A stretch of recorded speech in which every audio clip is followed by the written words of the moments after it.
Hello and welcome everyone. I am Anisha. So today in this video we are going to continue our chapter number 14, okay, that we have started, and this is the last chapter. So with this today's video your whole syllabus of class 6 will be totally completed, okay, and thereby I'll start giving you questions and answers, and I'm again asking you which chapter you wanted first. Question answer you can mention, comment down, okay, you can mention in the comment section so that I can make notes of that particular chapter. All right, so we were doing economic activities around us, and in our previous class we have understood about the three sectors, isn't it? That is the primary, secondary and the tertiary sector, and like which category is under primary, which category is under secondary, and which category is under tertiary. So we have already understood about that. If you haven't watched that video, you kindly go in the playlist, you will find the video over there, and I'll attach in the description box as well, okay. So let us start. तो यहाँ पे हम आज start करेंगे हमारा जो ये chapter 14 number है, हमने ऑलरेडी स्टार्ट कर लिया है. तो इस पे हमने पिछले क्लास पे क्या समझा था, जो इकोनॉमिक सेक्टर्स है, 3 इकोनॉमिक सेक्टर्स है, उसके बारे में हमने समझा था, जैसे कि प्राइमरी, सेकेंडरी और टर्शियरी, और कौन से कैटेगरी अंडर कौन से काम प्राइमरी के अंदर आते हैं, कौन से काम सेकेंडरी के अंदर आते हैं और कौन से काम टर्शियरी के अंदर आते हैं. तो वो सब चीज़ हमने कल समझ लिया था अपने पिछले वीडियो में. अगर आपने वो वीडियो देखी नहीं है तो आप देख सकते हो, डिस्क्रिप्शन बॉक्स में आपको लिंक पे मिल जाएगा, और प्लेलिस्ट भी है, ठीक है, न्यू एनसीईआरटी सोशल साइंस के नाम पे. तो और हाँ, सब्सक्राइब ज़रूर कीजिएगा, सब्सक्राइब करना मत भूलिएगा.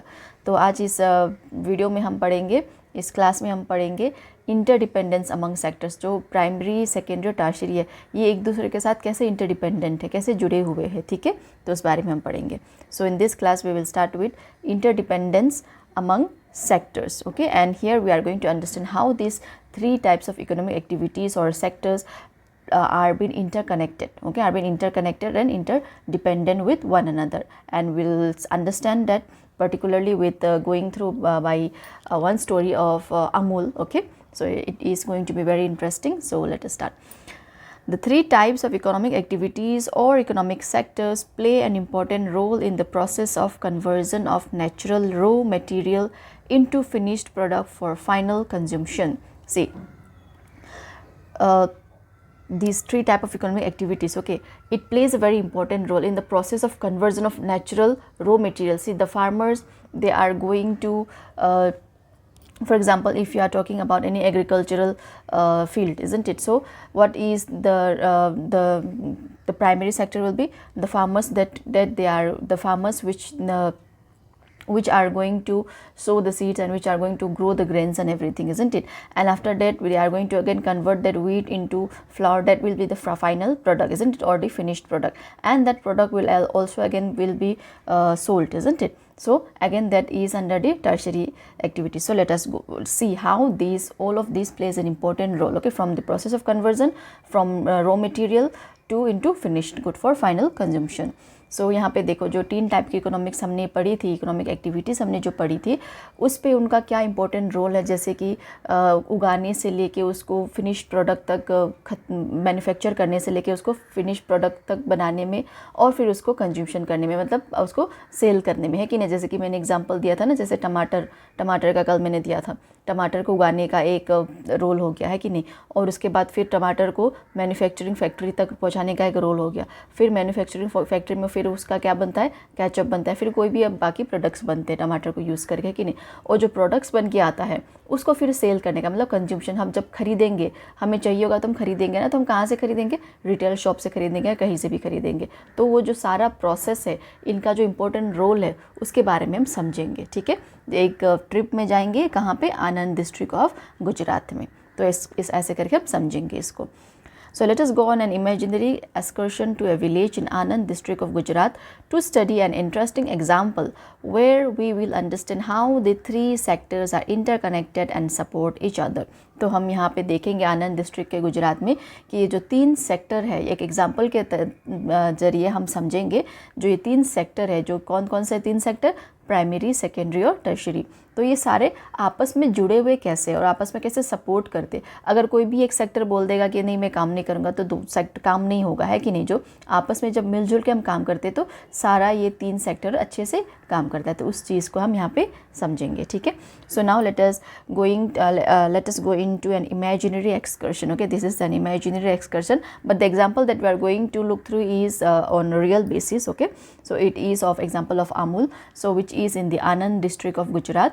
So through this example, we will understand how the 3 sectors, that is the primary, secondary and the tertiary, they are interconnected, they are interlinked, they are interdependent, and also they support each other.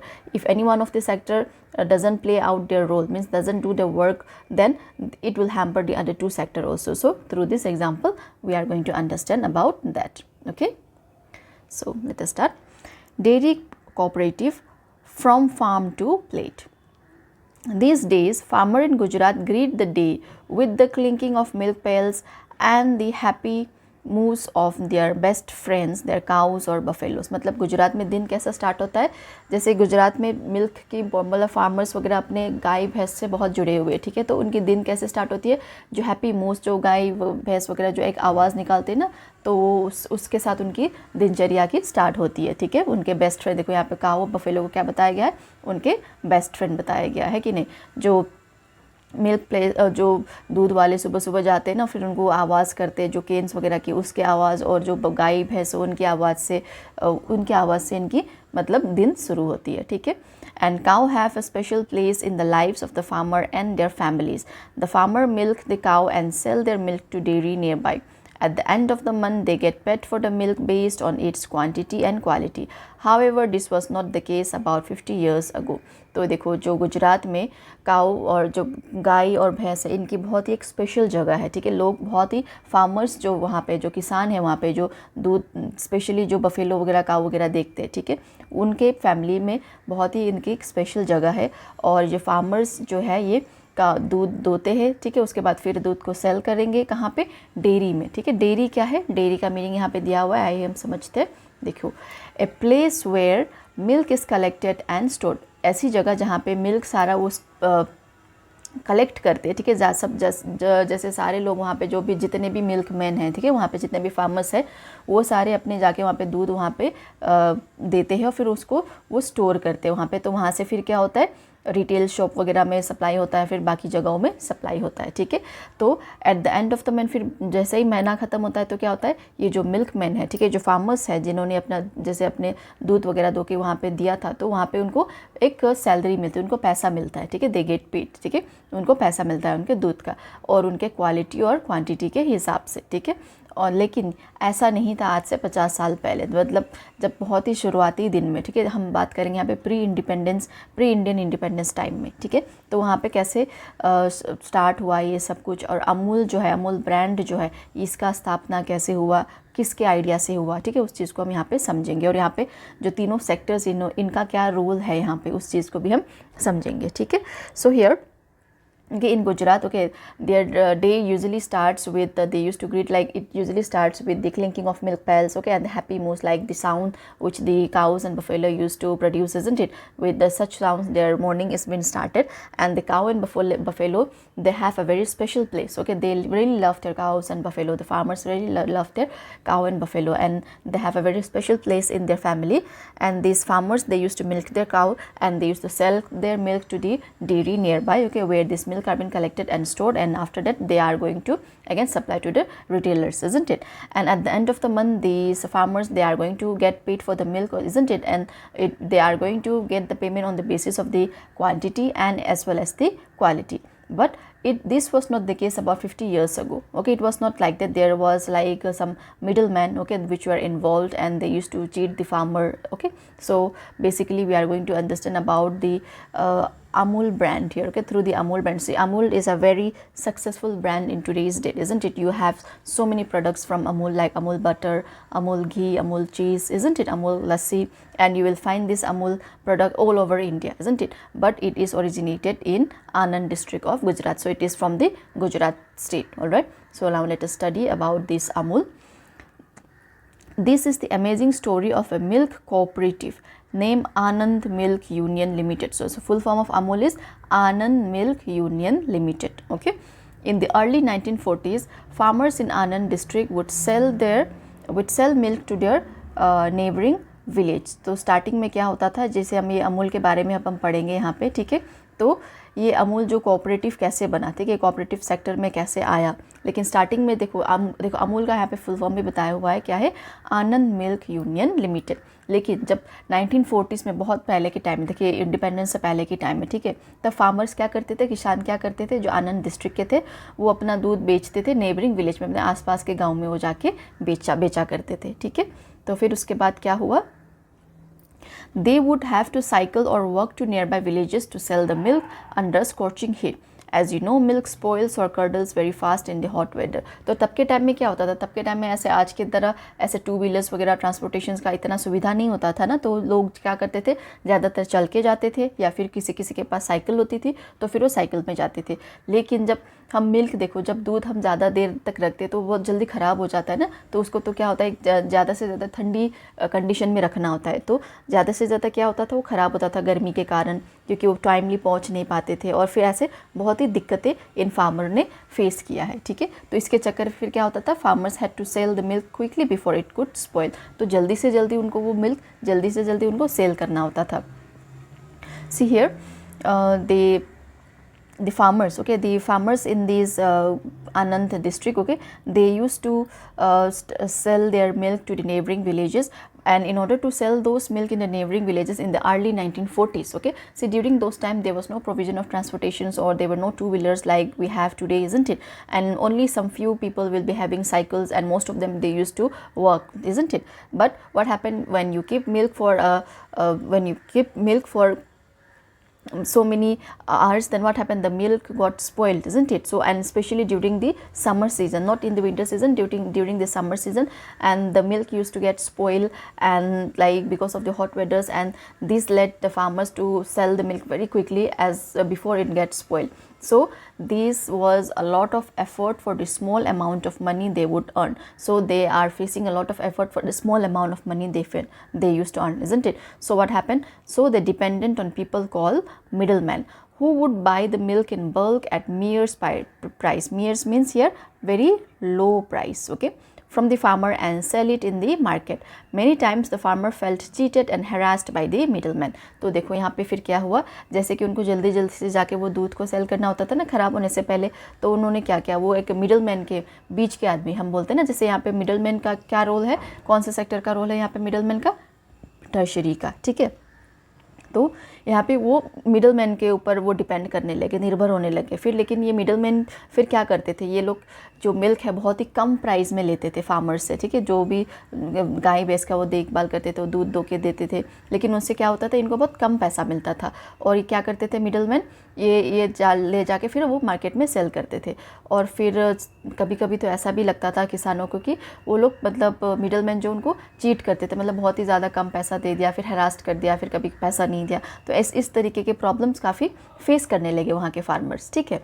So what happened when they started depending on the middleman, okay, like who used to buy the milk in a very low price, okay, from the farmers, and they used to sell in the market. But many times the farmers started feeling that they have been cheated and they were been harassed by the middleman, because they used to give a very low amount of money, and sometimes like they used to harass means sometimes they, like the middleman, even like they might be saying that okay, the milk was spoiled, so I'm not going to pay you the amount. So this type of problem the farmers started facing, okay. So now what happens, one day the farmers collectively approached Sardar Vallabhbhai Patel, a prominent national leader, with their problem. So during we are talking about pre-independence, isn't it? So all of the farmers, okay, they collectively went to Sardar Vallabhbhai ji, okay, and which he was a very prominent national leader of during those times, isn't it? So he advised them to form a cooperative to become independent and stop relying on the middleman. See, so now let us first understand the meaning of cooperative, okay.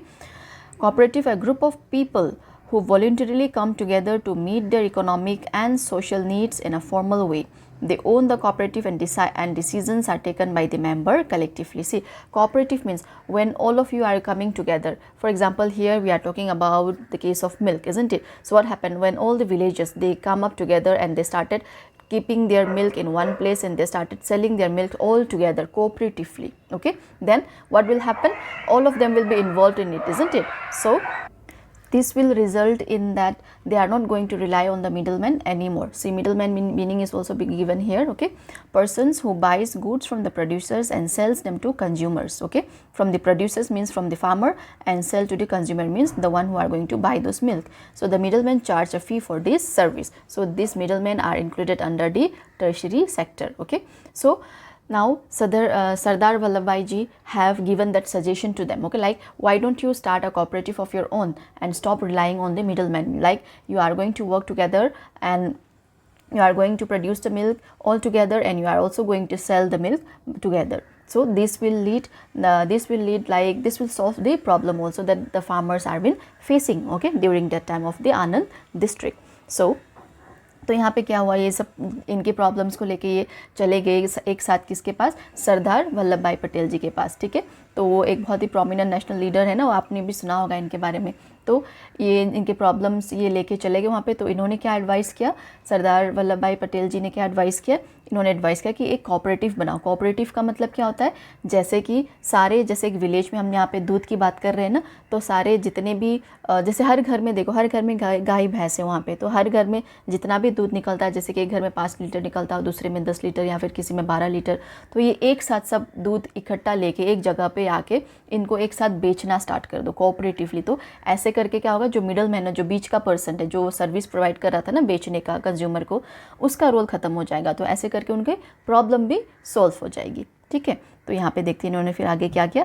As a cooperative the farmer would be able to buy and sell milk as a group, taking care of the entire operation of milk collection, processing and distribution themselves. The farmer took Sardar Patel's advice. तो ऐसे करके क्या होगा, जो farmers है वहाँ पे, जो ऐसे जब ये स्टार्ट करेंगे एज ए कोऑपरेटिव, मतलब एक जब साथ एक ग्रुप बना के जब ये काम करना स्टार्ट करेंगे, सारे फार्मर्स मिलके एक साथ जब काम करना स्टार्ट करेंगे, तो क्या होगा, सब इनके हाथों में होगा. मिल्क सेल करने से लेके उनकी मतलब एंटायर जो ऑपरेशन है मिल्क को लेके, जो जितना भी काम काज वगैरह लगता है, ये एक साथ करेंगे, प्रोसेस उसको एक साथ करेंगे, फिर डिस्ट्रीब्यूट करेंगे एक साथ, तो फिर उसके इसी तरह से ये सेल भी स्टार्ट करेंगे. तो इन्होंने इनका एडवाइस लिया. ठीक है, तो इस तरह इन्होंने क्या सेटअप किया. Amul was setup in 1946 under the leadership of Tribhuvan Das Patel, lawyer and freedom fighter, and Dr. Verghese Kurian, an engineer who was working at a dairy factory in Mumbai. तो इनकी मतलब एडवाइस मानते हुए फिर इन्होंने ये जो फार्मर्स है, जो आनंद डिस्ट्रिक्ट के फार्मर्स है, ठीक है, इन्होंने क्या किया, एक फैक्ट्री टाइप स्टार्ट कर दिया और उसका नाम क्या दे दिया, अमूल. ठीक है, तो इस पे क्या हुआ, 21 के लीडरशिप के अंदर फिर इन्होंने स्टार्ट किया, क्योंकि फार्मर्स को कोई तो चाहिए होता है ना वहाँ पे, क्योंकि वो इतना उनको मतलब पता नहीं होता है. तो यहाँ पे 2 प्रोमिनेंट लीडर्स थे तब के टाइम के. ठीक है, एक है त्रिभुवन दास पटेल, ठीक है, जो कि लॉयर और फ्रीडम फाइटर थे. क्योंकि तब के टाइम में जो भी प्रोमिनेंट लोग होते थे, जो भी फेमस लोग होते थे, वो क्या होते थे, ज़्यादातर फ्रीडम फाइटर होते थे, है कि नहीं. और दूसरे हैं यहाँ पे वर्गीस कुरियन, जो कि इंजीनियर थे और जो डेयरी फैक्ट्री वगैरह में काम कर रहे थे. ठीक है, मुंबई में. तो ये रहे है वर्गीस कुरियन जी और ये रहे त्रिभुवन दास. ठीक है, तो इनके लीडरशिप के अंदर, ठीक है, उन्होंने ये अमूल का स्टार्ट कर लिया. ठीक है, और अमूल का फुल फॉर्म क्या है आप बताइए कमेंट सेक्शन में. मैंने ऑलरेडी आपको बता दिया है ना, मेंशन भी है आपके बुक में, तो आप सब लिखिएगा. ठीक है, अमूल का फुल फॉर्म क्या है. तो यहाँ पे this initiative brought farmers including women together and gave them control over the production and sale of milk. So, the milk producer collectively made their own decision on all matters such as production, pasteurization and sale of milk. तो ये जो initiative लेके आए थे farmer, ठीक है, जो यहाँ पे फिर सारे वुमेन भी इंक्लूड होने लगे, ठीक है, महिलाएं भी आने लगे एक साथ. जब जब एक साथ सब ये काम करने लगे तो सारा कंट्रोल जो है प्रोडक्शन का, सेल का, उसको बेचने का, सब इनके हाथ में आ गया, ठीक है। तो ये सारा कुछ अपने आप डिसाइड भी करने लगे, एक साथ डिसाइड करने लगे कि जो भी प्रोडक्शन है या फिर पेस्चराइजेशन या फिर सेल ऑफ मिल्क है कि कैसे करना है, कहाँ पे करना है। तो एक साथ जब ये सब यूनाइट होकर जब काम करने लगे तो क्या हो गया, इनका काम बनने लगे और इनकी प्रॉब्लम भी सॉल्व होने लगे, फिर पैसे भी ये ज़्यादा कमाने लग गए, ठीक है। तो यहाँ पे देखो पेस्चराइजेशन का मतलब क्या होता है, जब हम मिल्क को किसी एक टेम्परेचर में जब बॉईल करते हैं उनकी हार्मफुल बैक्टीरियाज वगैरह को किल करने के लिए, ठीक है, तब उसको हम क्या बोलते हैं, पेस्चराइजेशन। जैसे अमूल का मिल्क हम जब पैकेट वाली जब दूध हम खरीदते हैं, हम बोलते हैं ना वो पेस्चराइज मिल्क है, मतलब उसको फिर दोबारा गर्म करने की ज़रूरत नहीं पड़ती, आप डायरेक्टली भी आप ले सकते हो। हालांकि हम लोग गर्म कर लेते हैं लेकिन फिर भी उसको गर्म करने की ज़रूरत नहीं होती, क्योंकि ऑलरेडी वो गर्म हुआ होता है और उसके सारे भी बैक्टीरिया है वो ऑलरेडी मर गए होते हैं। क्योंकि हम दूध गर्म क्यों करते हैं, उसके बैक्टीरिया को मारने के लिए करते हैं ना।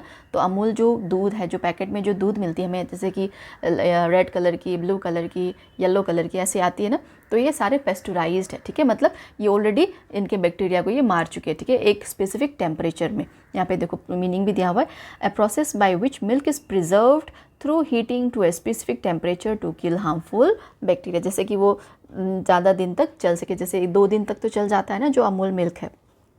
तो इस तरीके से ये अपने आप सब कुछ करने लगे। The tasks were shared by everyone which helped raise their income gradually. They did not need the middleman any more and become like one big family. तो अब ये जो टास्क है, जो जितने भी काम काज है इसको लेके, ये सब कुछ एक दूसरे के साथ ये शेयर करने लगे। तो इनके साथ क्या हुआ, इसके साथ क्या हुआ, ये अपनी इनकम को भी ये अपना मतलब जो पैसा बना रहे वो भी बढ़ता चला गया। तो अब इनको कोई मिडल मैन की ज़रूरत ही नहीं पड़ी और ये क्या बन गए, बहुत एक बड़ी फैमिली की तरह बन गए। मतलब एक साथ ये लोग काम कर रहे हैं, ठीक है। तो ये देखो यहाँ पे पिक्चर में भी आपको दिख रहा है, देखो सारे भैंसों के एक साथ इन्होंने रखा हुआ है और ये चारा वगैरह खिला रही है, वुमेन भी यहाँ पे काम कर रही है, ठीक है। तो एक साथ एक फैमिली की तरह, एक बड़ी फैमिली की तरह ये क्या करने लगे, काम करने लगे और इनकी इनकम में भी बड़ा मतलब रेस हो गया, मतलब इनकम भी बढ़ने लग गया। So see this initiative, okay, which the advice which Sardar Patel have given, okay, Vallabhbhai Patel ji have given, they have taken the initiative and they formed the Amul under the leadership of Varghese Kuren and Tribhuvan Das, isn't it? So what happened, these initiative brought farmers including women. Women also started working, okay, together, and they started controlling over the production of the sale of the milk, and they started collectively sharing the decisions on all matters of production and also pasteurization, okay. See, the meaning of pasteurization is that when we are going to preserve milk, okay, by heating it to a specific temperature to kill the harmful bacteria. Like for example, you can see the Amul milk, isn't it, the packet which used to come, the tetra packet, which we can say the tetra packet, also again the other milk also which we used to which is available in the store, isn't it, like they used to come in red color or yellow color or blue color depending on the fat, isn't it. Fat is given in red color, the fat used to be high, isn't it, they don't cut the fat over there. So these are been pasteurized, that means you can consume it directly without heating, you don't need to heat again, but that's different, that we used to again heat it again, but you can consume it directly. They are safe, means the bacteria are been already killed, okay. So regarding all these things, they started sharing everything, they started sharing the tasks, and also which helped them to raise their income. Gradually they started earning also, okay, and now they don't need the help of this middleman anymore, which they used to, because of whom they have faced the problem, isn't it. So now they started becoming big one family, and they started supporting each other by working together, okay. See here, they started setting up factories also. See, like so many buffaloes are being kept here, isn't it, and they are being given the foods are being given, and it is been given by a woman. That means women, men, all together they started working out, okay. As more and more farmers begin to see the benefits of the cooperative, it continued to grow. So at starting, for example, let us just say like there were around 25 farmers, okay, the other farmer also saw the profit and the benefit of that cooperative, they also started joining them though. So this leads to the growth, okay. The quantity of milk that was being collected was so huge that the farmers decided to make other products out of it. They set up a factory in Anand and began to produce butter and milk powder. So now as more and more farmers started coming, joining them, isn't it, because of the benefit which they saw because of the cooperative settlement, isn't it, because of the cooperative things. So what happened, so many milks they started collecting, because all the farmers, when they started joining, the buffalo will also join with them, isn't it? So that means more amount of milk will come. So what happened now, they started having huge amount of milk. So out of the leftover milk, what they started doing, they also started beginning to produce other products, for example butter and milk powder, and they also set up a factory in Anand, okay, Anand district of Gujarat. So factory means, see, I hope you know the meaning of factory, isn't it? Building or groups of buildings where goods are manufactured or various components are put together to make a final product. Means in that factory what will be done? So out of the milk, what they are going to produce now? They are going to produce butter and milk powder. See, and under which sector this will come? This will come under secondary manufacturing, isn't it? In the factory, out of milk, say milk will be the primary sector, isn't it? The production of milk is the primary sector, and that milk, when you are going to make any other finished product from that, the butter and the milk powder will come under secondary sector, isn't it? I hope you can you get the connection here. तो देखो अब यहाँ पे क्या हुआ, जैसे जैसे ये जो कोऑपरेटिव सेक्टर है, बेनिफिट ज़्यादा होते गए, बाकी फार्मरों, बाकी किसानों ने भी देखना स्टार्ट कर दिया कि कितना ज़्यादा बेनिफिट मिल रहा है यहाँ से, तो वो क्या करने लगे, वो भी ज्वाइन होने लगे वहाँ पे, ठीक है, उन्होंने भी ज्वाइन होने लग गए, और ऐसे करके क्या हो गया, ये बढ़ता ही चला गया। और जैसे जैसे ज़्यादा फार्मर्स बढ़ते चले गए, ज्वाइन करते चले गए, तो उनके साथ साथ भैंस भी बढ़ते चले गए ना, तो दूध भी बढ़ता चला गया।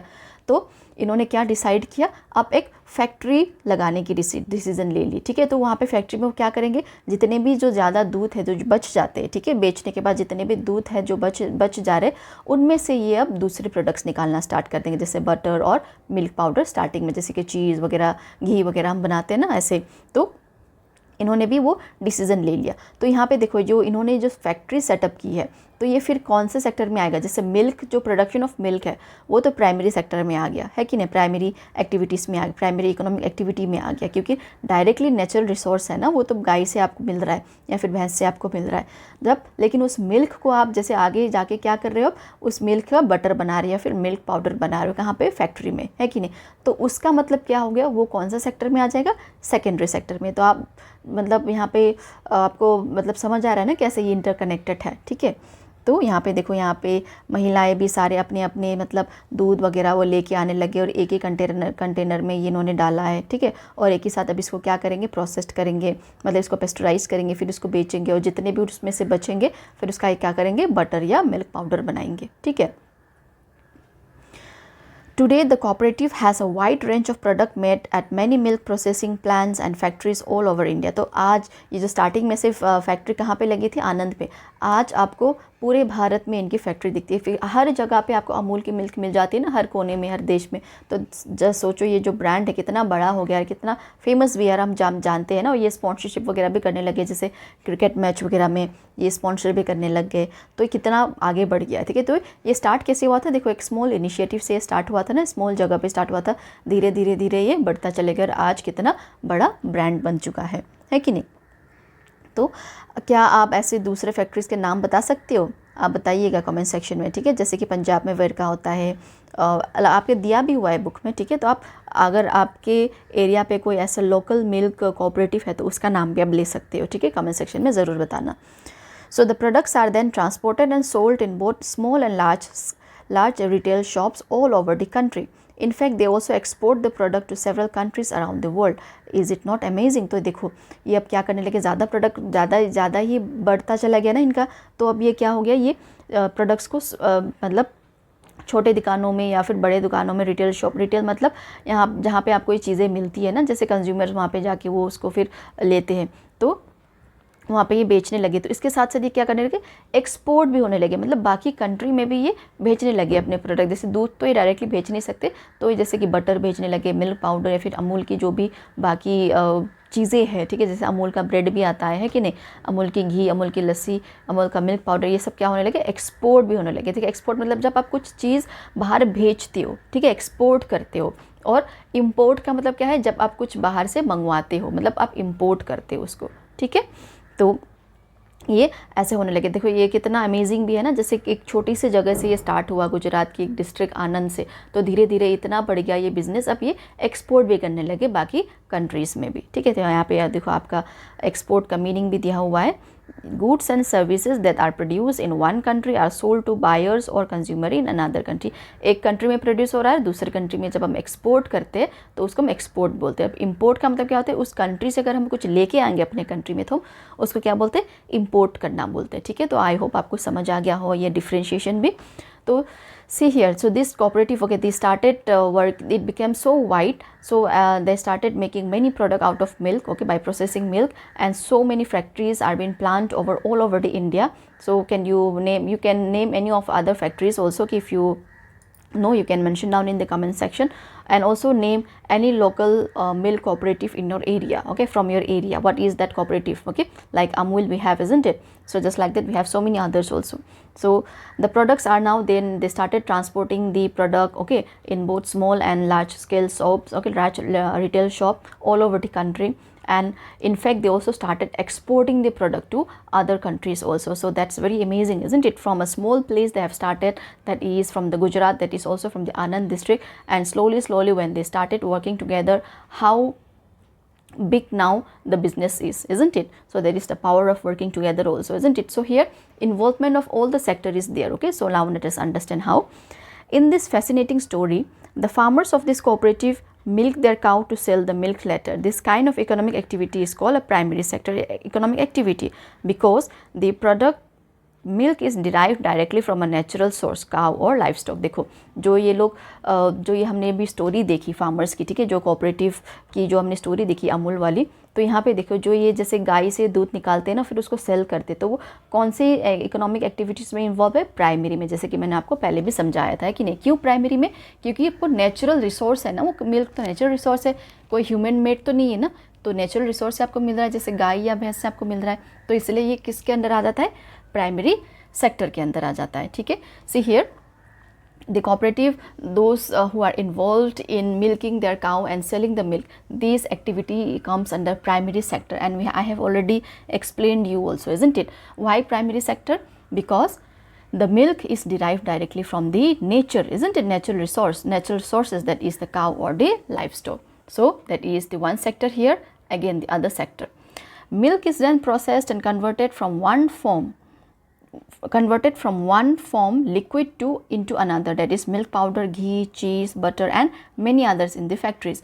These economic activities are called secondary sector economic activities. So those milk, okay, that milk now in the factory, what they are going to do, that liquid form, from liquid form they are going to again convert into some other form, like here milk powder, ghee, cheese, butter and many others, okay, like curd and all, isn't it? So that involvement, okay, that activity, that economic activity will come under secondary economic activities. All right, I hope you understood. देखो अब जब ये दूध, इसको हम क्या करते हैं, आगे जब जाके प्रोसेस होता है फैक्ट्री में, जब इसको कन्वर्ट करते हैं हम एक चीज़ से दूसरी चीज़ में, जैसे कि दूध को मिल्क पाउडर बना दिया, घी बना दिया, चीज़ बना दिया, बटर, दही, कुछ भी हम बनाते हैं ना फैक्ट्रीज में, तो वो किसके अंदर आ जाता है, कौन से इकोनॉमिक एक्टिविटीज़ के अंदर आ जाता है, सेकेंडरी इकोनॉमिक सेक्टर के अंदर आ जाता है ना, सेकेंडरी सेक्टर के अंदर आ जाता है.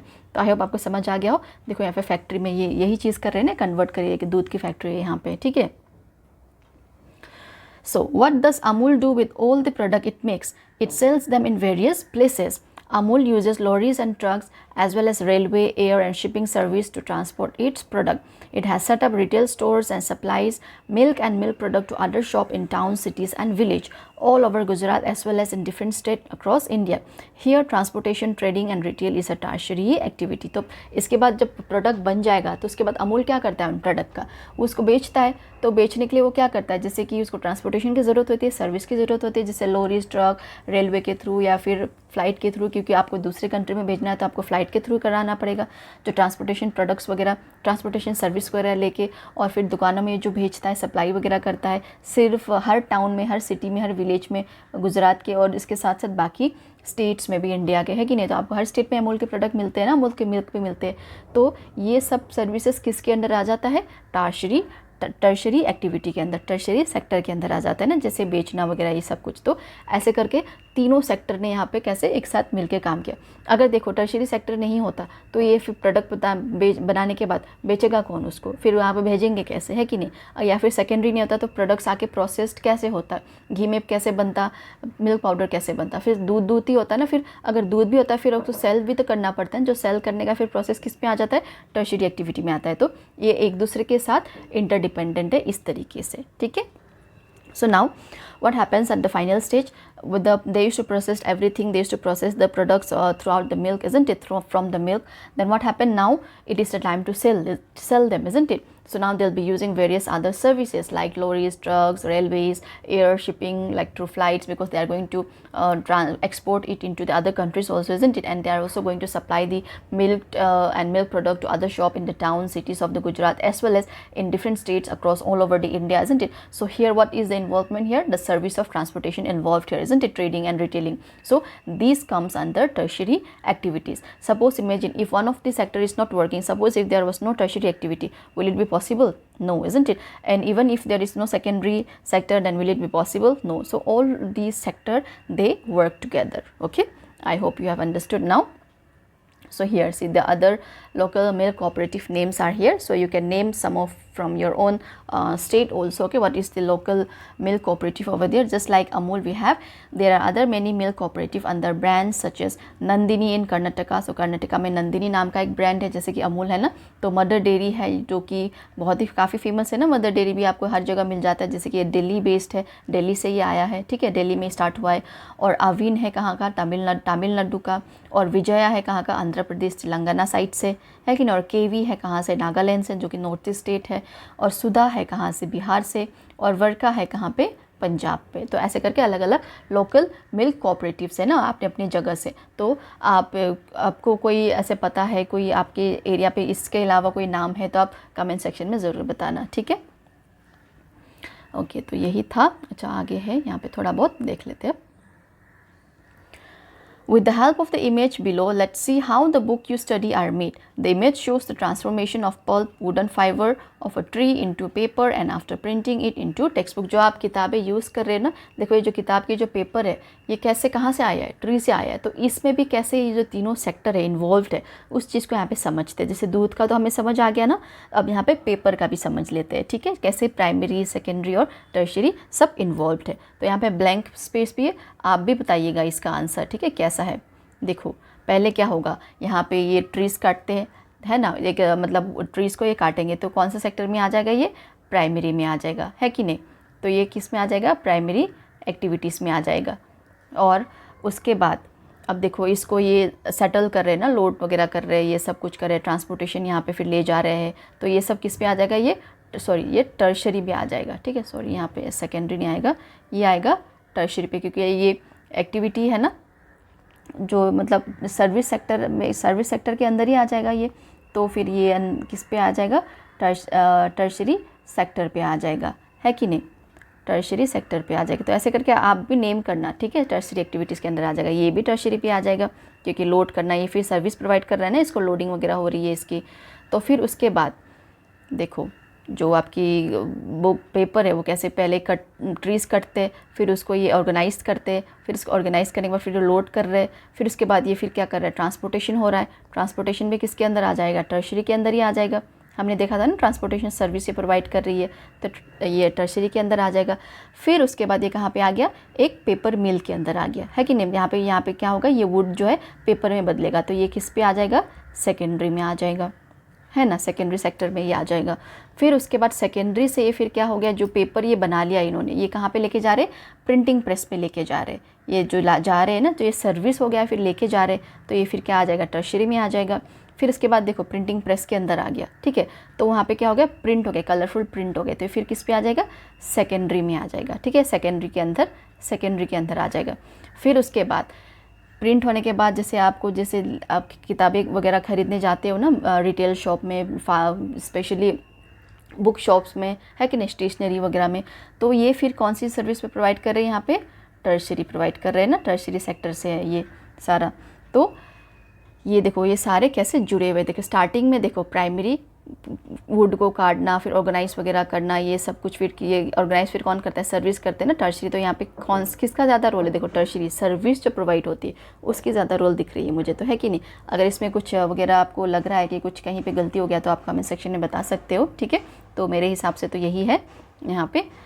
तो आई होप आपको समझ आ गया हो, I hope you have understood, isn't it. So none of the activities that were a part of the process from the extracting pulp from the tree to making paper and finally producing the book would have been possible had it not been all the 3 sectors working together. देखो जो ऊपर का हमने case देखा, इस पे अगर तीनों सेक्टर आपस में एक साथ काम नहीं कर रहे होते तो ये पॉसिबल ही नहीं होता ना कि वो वुड से लेके वो पेपर बुक तक की जर्नी है जो, ठीक है, जो जर्नी आई है एक वुड से लेके पेपर बनने तक की, बुक बनने तक की, सिर्फ पेपर ही नहीं है बुक बनने तक की जो ये जर्नी है, अगर आपस में तीनों सेक्टर आपस में मिलकर काम नहीं करते, अगर इंटरडिपेंडेंट नहीं होते तो पॉसिबल ही नहीं होता ना।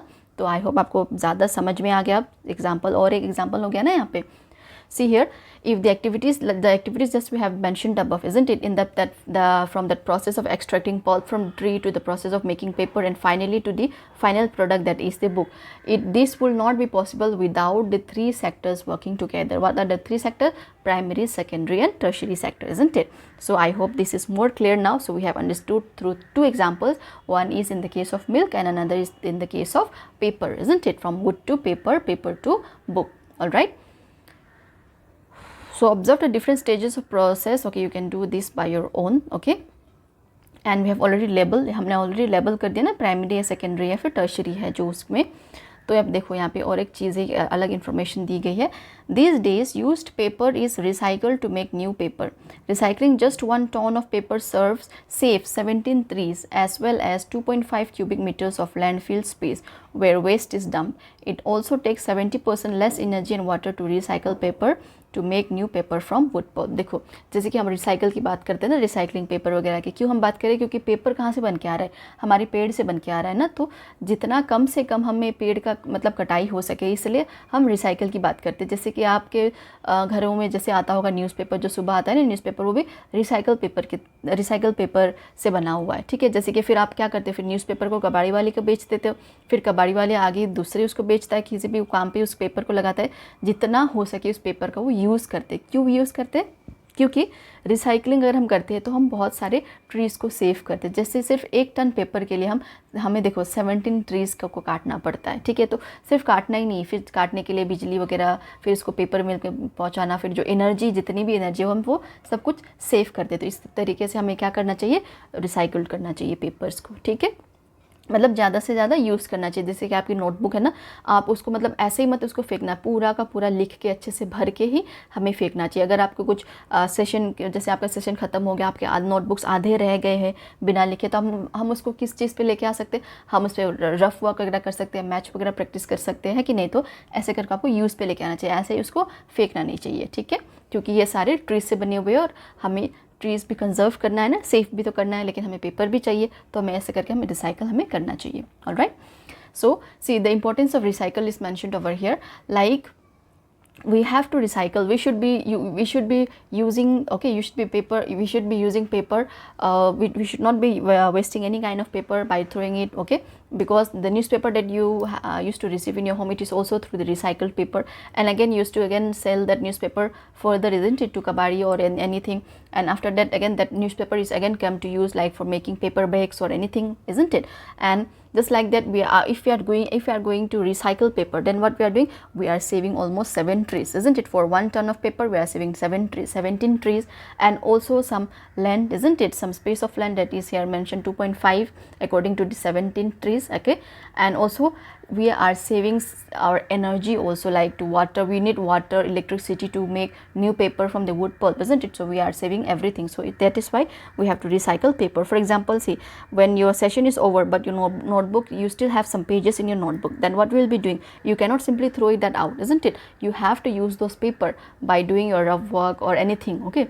You should not simply throw, because we have to save our tree also, isn't it, because you need more and more paper. So if you need more and more paper, what will happen, more trees will be needed. But if you are going to recycle those paper, you are saving the tree also, isn't it. And by saving the tree, what we are doing, we are saving the nature also, isn't it. So I hope you understood.